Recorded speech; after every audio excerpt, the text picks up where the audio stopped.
Hey guys, welcome back to my channel. My name is Tatum Temia. I'm the host of the Blessed and Bossed Up podcast and the CEO of Anchor Media. Make sure that you like, subscribe, hit that notification bell so that you don't miss when we post another video. So in today's video, I want to share with you another aha moment that I've had as I've been studying.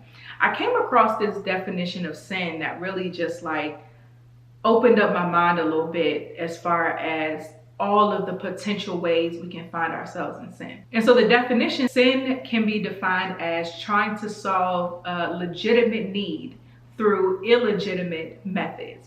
And so when I said illegitimate, it wasn't just talking about illegal or anything like that, but just trying to solve real problems, excluding God from the equation. And so one of the things that he showed me is that I've done a great job mastering and communicating this principle of making God the CEO.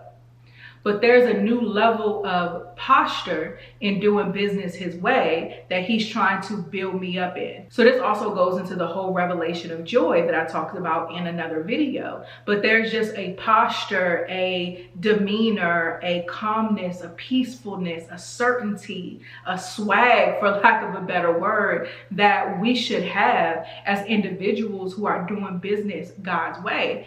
And so as I was studying this, I was on, I think, gotquestions.org. And then of course I go down a rabbit hole and I start studying on things like self-control and all of that. And this particular definition of sin had came up. It was an aha moment for me because I never looked at sin in that way. I looked at it as the usual, lying, stealing, cheating, things of that nature. I never really looked at it via this definition of essentially trying to solve a legitimate problem outside of alignment with God. And it had me thinking a lot about just this world of online entrepreneurship, because one of the things is I'm studying joy and then also trying to make it practical in my day-to-day life is, of course, you start thinking about what are the things that rob me of joy? What are the things that shift my focus to my circumstances and away from God's grace or my recognition of God's grace? And so this definition kind of answered that for me a little bit, right? We solve legitimate needs via illegitimate ways. And so even thinking about business and being in this online entrepreneurship world, many of us, especially as believers, we have this vision and this thing that God has called us to do.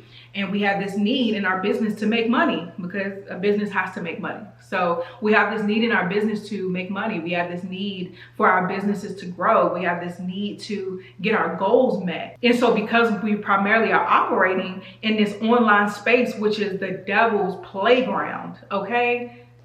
The devil's playground is the internet for sure. But because we're operating in this online world, which is just as corrupt as the rest of the world, because we're operating in this space, it's very easy to try to solve these legitimate business problems without God. And I think early on in my journey, if I would have recognized this, it would have saved me from a lot of wasted money. It would have protected me from allowing the wrong people to influence me in my business. I think it would have protected me from a lot of comparison and all of the things that just allow you to get in your head and frustrate you in the process. And I wanted to share it here. This is not a long video by any means. I just wanted to share this brief revelation with you, because in hopes that you can take this and recognize how you find yourself in sin. Again, using this definition of solving a legitimate problem, illegitimate ways, how do you find yourself in sin? How are you using the world's method to solve a problem that you need to be going to God to solve? How are you allowing yourself to be influenced, or how are you opening doors to solve, again, legitimate problems, but outside the will and the way of God? I wanted to just ask you that question just to make you think about it, because it definitely made me think. But that was a super quick video. Again, make sure you like, subscribe, hit that notification bell so you don't miss when I post another video, and tell me your answer in the comments. I would love to see. I'll see you in the next one.